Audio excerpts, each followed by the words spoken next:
Okay, well, I might make a start. I know people will be joining very soon. Thank you, everybody, for making the time in your busy schedules to join us for a very, very important conversation. My name's Maria Demopoulos. I'm the CEO of the Settlement Council of Australia. Let me start firstly by acknowledging the various lands upon which we're all joining. For me, it's here on the lands of the Boonwurrung people of Western Melbourne. I want to recognise that I live and work on unceded lands, always was, always will be Aboriginal land. I think particularly significant to us when we're talking about such a critical subject like consent, that we are having this conversation grounded in respect, responsibility, and relational accountability. Welcome to the Consent Can't Wait campaign. Today really is designed to give you a little more insight into this important partnership with Cultural Perspectives and the Settlement Council. It's also an opportunity for you to ask any questions that you might have. A tight agenda, but please rest assured there'll be a number of follow-up conversations and also support around the references and the resources that our guest speaker is going to be talking about. Let me just give you a very, very quick overview because I'm keen to hand over to Kushbo in a minute. But the Consent Can't Wait campaign is, in my view, built on a very simple but powerful premise. And the first step, of course, towards understanding or improving the understanding of consent is to actually just start talking about it. So I think that an open, honest and transparent conversation around this is an important one.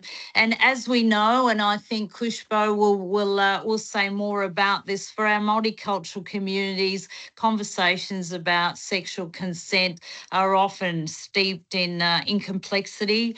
They're shaped by intergenerational dynamics. They're shaped by cultural dynamics. We know this, but this is precisely why conversations like this one are so, so important. What we're hoping today will do is create a culturally safe, culturally responsive space to open up any questions about the partnership and, of course, any specific questions you might have about the resources that we're going to talk about. As I said, the partnership is one between the Settlement Council and Cultural Perspectives. It's essentially about supporting the Department of Social Services in normalising conversations about sexual consent within multicultural communities.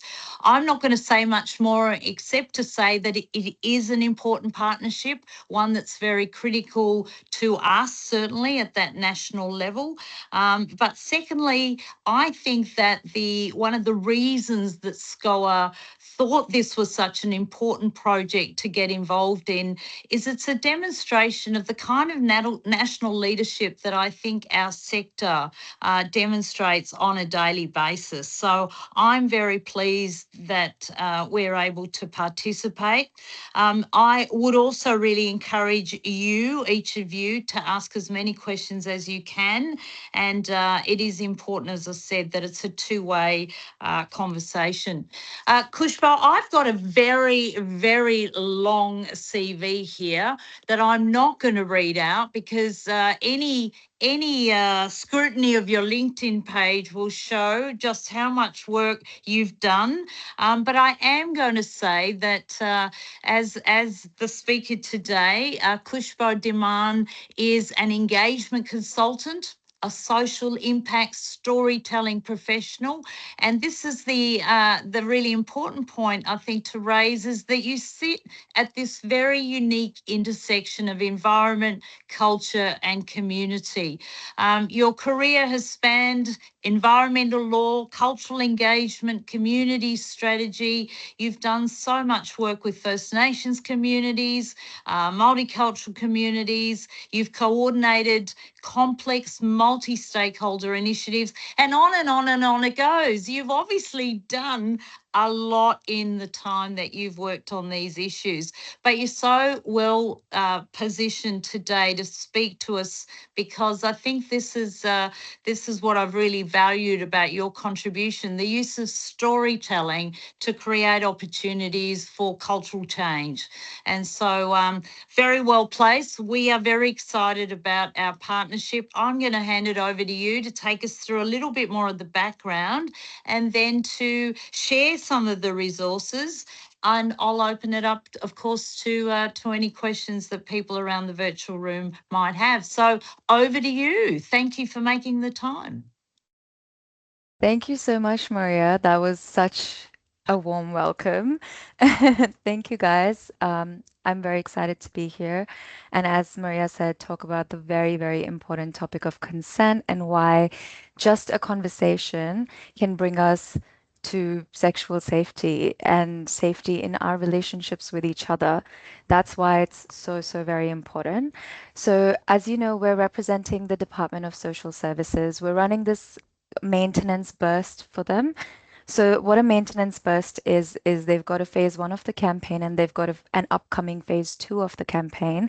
And a maintenance burst keeps the communication going, keeps people interested, keeps us talking about the important topics. Um, what consent is. So consent is about that conversation. It is a two-way conversation. Both parties have to be saying yes. What I'll do today is share with you the resources that we have in order to support you in making these posts on your social media channels about consent.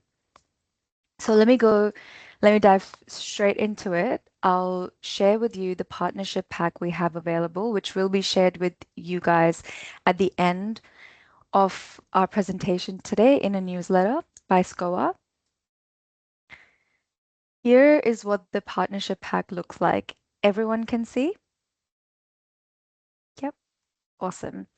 So first page, some promotional banners, artworks that have come out of phase one activities and community engagement of the campaign. There's an acknowledgement in here. So why the campaign matters. It's a national campaign that aims to spark open, honest conversations about sexual consent. There's some statistics in here, and everything in the partnership pack has been approved by the Department of Social Services. So this information can be used as your Bible to post away. Please be sure to use this information and this information only. Because here, everything that's important is included. So as you can tell, the stats are quite shocking, not very good. 1 in 3 teenagers have experienced at least one form of intimate partner violence in the last 12 months, stuff like that. Important to share, especially amongst our communities. So here is some more information on what sexual consent is. Here is what you need to remember when talking about consent. It's free and voluntary, it's clear and informed, it's actively communicated, it's ongoing and mutual, and it's able and capable. What your role will be in partnering. So to give you a bit of a background, Cultural Perspectives has partnered with SCOA, the SSI, and the Australian Multicultural Health Collaborative to Ты звонишь сейчас на Макс. Но Sorry. Was that a comment? I'm going to take it as an accident. So SCOA is helping us reach even further by engaging their member organizations, which is you guys, to help with the posting and reach of this campaign. So what your role will be is to put up some posts on your Instagram, LinkedIn, Facebook, whatever feels helpful, useful, and record the engagement and the comments and feedback that you receive. So this is what the posts will look like. You can post the information on your social media. You can print out the resources. I'll take you over to the resource hub, to the website, which is another source of truth. You can print out the resources. You can hold an art-based workshop. This is an example of what we did in the first phase of the campaign. So instead of people having to communicate about consent, as that can be such an like a difficult thing for people to talk about, they painted about it. What it felt, what consent felt like for them was put into a photo, and then shared. Any way of opening up these conversations. This is examples of what your work can look like. Um, and yeah, it just helps us share more. What will also be shared with you is this social post document. So the partner organizations are the three partner organizations I mentioned, SCOA included. What will be really helpful for you guys is the member organizations post. What you'll simply do is just copy paste this into your LinkedIn, Instagram, Facebook, and add a photo from the website. So these are some options that you can post. Just simple copy paste job. Um, Let me go into some examples of what some partner organizations have posted so far. So the AMHC has been posting on their LinkedIn, another post talking about consent on their Instagram, and SSI has done another post on Facebook. So for the purpose of our communities, what's one of the most useful resources is the 16 language translated resources we've got available on the website. So you might be the most aware of the top languages that your community speaks in. And so on the website, on the consent website, this is the homepage, and you'd just be navigating over to the translated resources section. Pick the language you'd like to share, for example, Arabic. Download the resource. Feel free to print them out if you have the resources for that. If not, then digital is just as good. This is a resource, for example, the English one here, that gives you a bit more context, but also gives you practical questions and tips on how you can start these conversations. Because once adults are confident enough to talk about this amongst themselves, they can then talk about it to their children. So it's all about building that adult confidence in yourself. Some background on why we should talk about consent, on the 5 things that are important to remember, and the reiteration of this information is so important. Approaching the conversation. Now, these questions, practical, straightforward, and these have been translated with like an acknowledgement of tone in different languages as well. So they can directly be shared.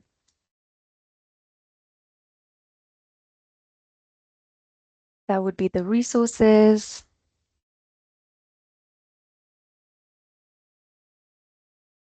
Something else on the website is the community gallery. This is the banner that I was speaking about previously. This is the art workshop that was held in phase 1.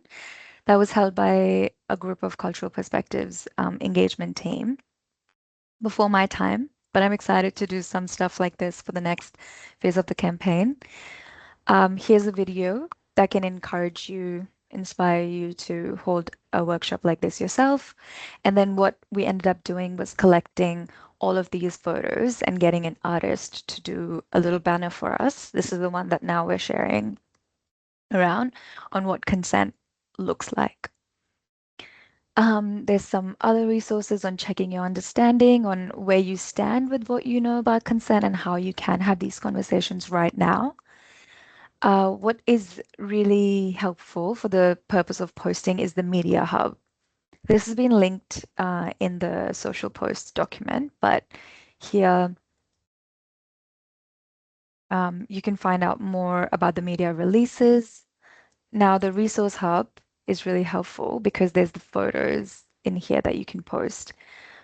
So, for example, you can go ahead and post that and attach the information that's been detailed in the social post. Just copy paste and put that up there.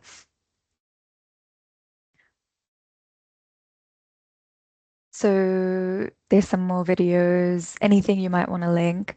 I might leave it there and welcome any questions you guys might have at this stage.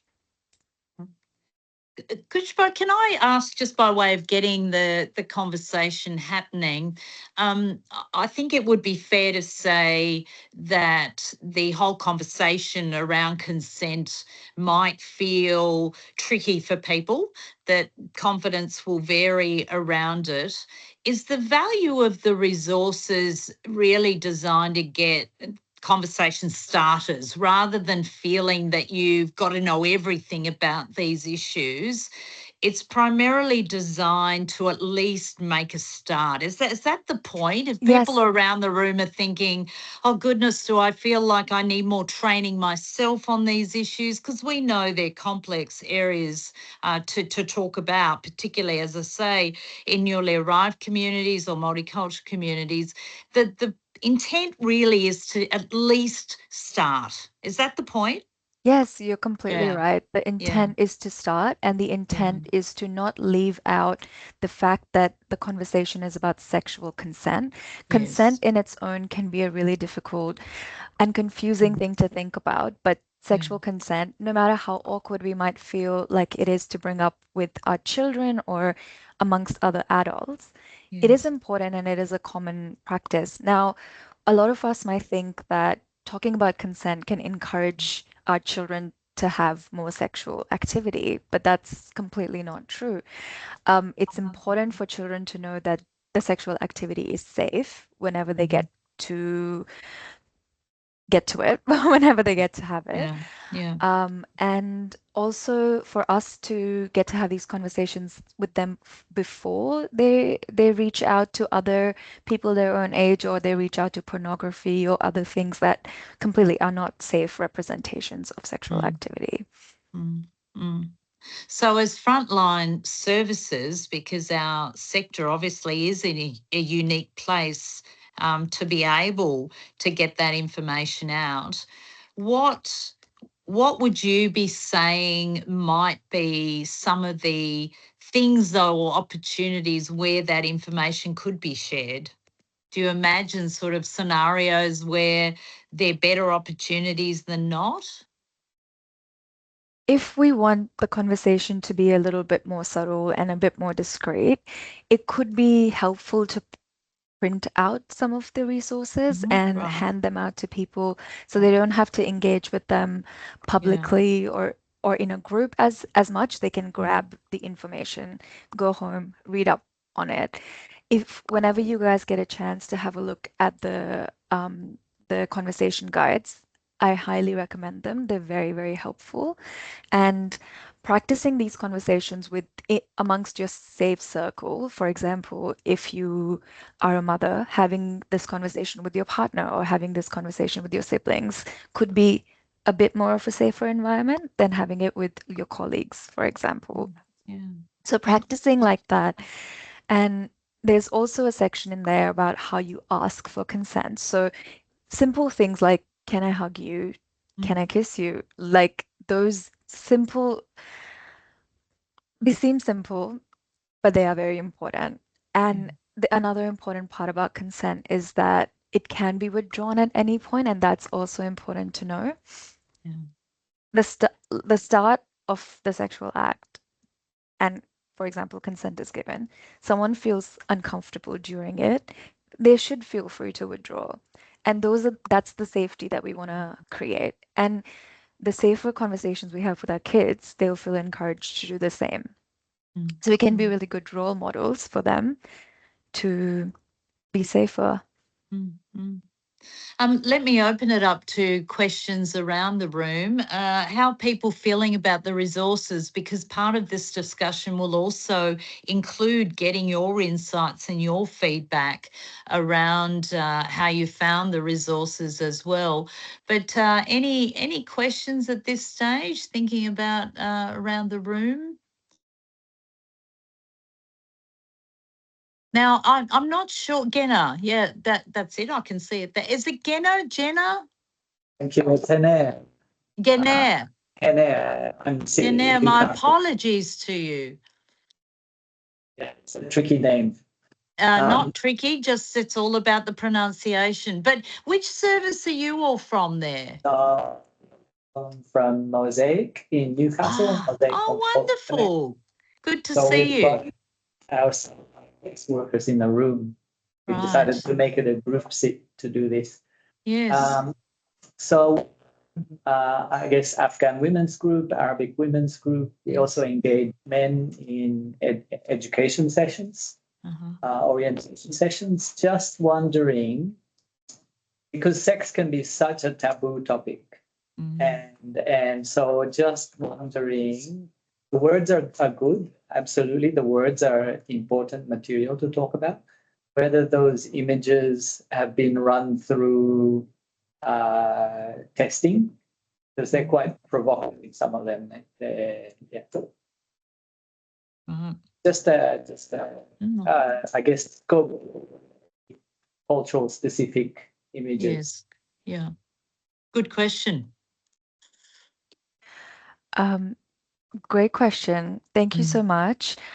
So what a lot of the work that we do here at Cultural Perspectives is to run things past the community just to make sure they're feeling comfortable when the information is relayed back to them. So great point that you've just mentioned. I've gone into the conversation guide for the Arabic conversation guide, and I've just had a look, and some photos now that are included in the English guide aren't actually included in the Arabic guide. So there is a photo in there that's two people touching. And I'm not sure if that's the photo that you were talking about, but that hasn't been included in the Arabic guide. So it has, in effect, you've gone through and looked at through that cultural lens to see whether the images, the language, whether it readily sort of translates into a culturally responsive sort of way. Is that, yeah? Yes. Yeah. So we will do consultation with in-language testers, and they will let us know. However, if you are feeling more comfortable to only share a particular part of the resource, please feel free to do that. There's photos, like the photos that you share on your social media, for example, they're very, very neutral. But yes, I can assure you that the more sort of provocative photo that's in the English one isn't in the Arabic one. I haven't checked that for every single guide, but I hope that sort of answers the question. Okay. Does that help? Because I think these are really important questions about the readiness as well of our sector. But as I think I hoped I really emphasised, is the point or intent of these resources is to get a conversation starting. And I would hope that the way that they're designed is safe. So it means that there are appropriate opportunities for any follow-up. But I'm guessing that all of that's gone. And my review of the material would suggest there's been a lot of thinking gone into the importance of context, so that it's a starter. It's a starter. But Arif, you've got your hand up as well. Thanks, Maria, and thanks, Khushbu, for that presentation. Sorry, just want to get a clarification. So you said the image that was used, you have liaised or have asked the particular language interpreters to make sure it's culturally appropriate? Yes, or yes. it's done with the community? Yes, so a lot of the work is done with the community because we work entirely with the community. Also, we have in-house lived experience colleagues who are always flagging things like that. So I've again had a look at the Greek one, doesn't have the provocative imagery. I think they've tried to make it very relevant and very appropriate for people to want to engage in. I am interested to see what you have in the Dawi, or if you have in Hazaragi version. Yeah. because these are two components of religious sensitivity and cultural sensitivity. These two things that I'm interested to see if it's been looked at. Yeah. Yes, definitely. So we do only have 16 languages. I'm happy to, I'll state them out now just so they can be flagged.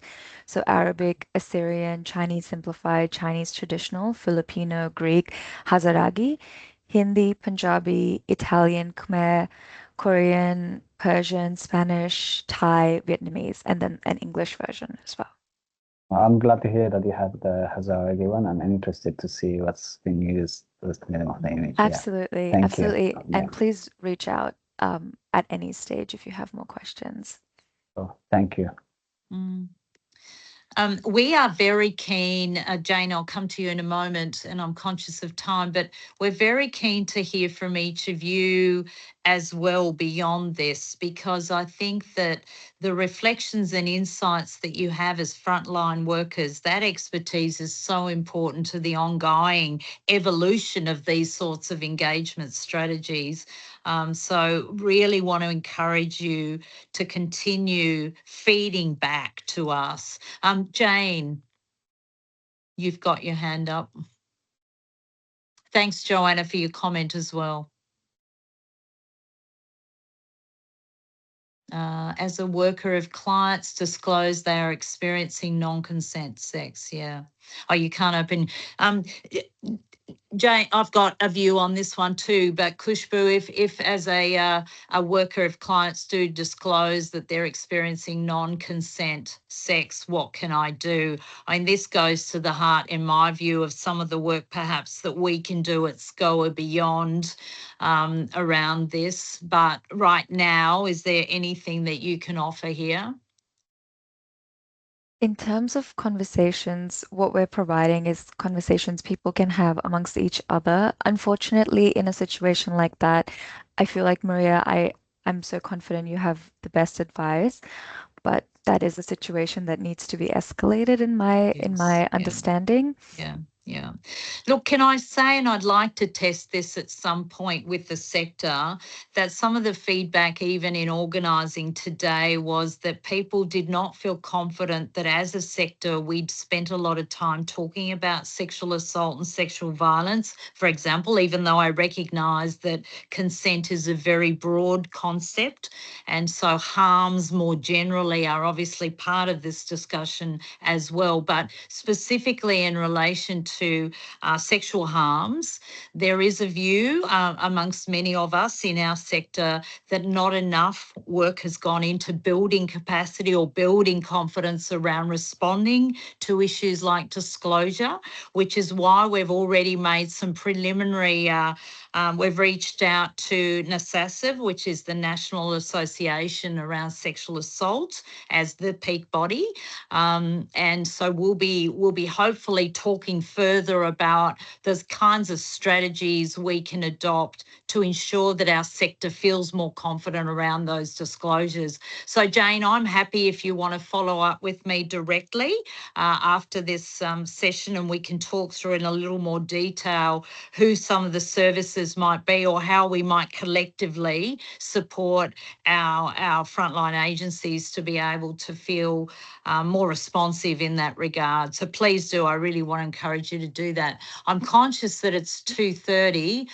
Jackie, yes, I couldn't agree more. There needs to be a lot more capacity building, and we just not touched on sexual assault. I'll just share very quickly because I don't want to take people's time, but in a previous life, I actually worked with a colleague, Samia Baho, and myself on a project for the Australian Institute of Criminology. This is 15 years ago, where we touched on the issue of sexual assault in multicultural communities. And the report never saw the light of day, largely because of the apprehensions of our multicultural community leaders around the strategies and not feeling confident that it would be done in a respectful, responsive way, including victim survivors who talk very strongly about it. So I think it's due time that we started investing the same conversation and effort that we do around family and domestic violence. Look, I am conscious of time. We've gone slightly over, but if there are any other questions that you'd like to follow up, please don't hesitate to reach out to me directly. And Khushbu, I can follow up with you, or we can build on anything that you feel this conversation has really opened up for you. Can I thank you all for the time, reassure you that as your peak, we try to be as responsive as possible to the issues that are impacting on you. But I'm always so grateful to the work that you do every single day with our communities. Khushbu, again, thank you. As I said, the partnership for us is a very important one. I recognise, though, it's going to be a long process before we each feel as confident as perhaps we could be in this regard. But thank you for the work that you do and cultural perspectives as well. Thank Go you well, so everybody. much. Humera, can I just invite you, though, to let us know this is going to be on our YouTube, it's resources. Yes. Yeah. We're going to send out a very detailed newsletter, which is have Yes. all the resources, all the links to all the resources. Yes. Also have for the organizations who are intending to share these resources in different sessions or their social media. There's a form for them to fill in after you have done so that we have all the analytics for how many people were reached, so that CP can have that for their detailed reporting. Thank you so much. Thank you. Thanks again, everybody. Go well and please take care. These topics are never easy. So if you need to step out for a minute, do so. Or as I said, please don't hesitate to reach out to me directly. Thank you all. Go well. Thank you. Thank you.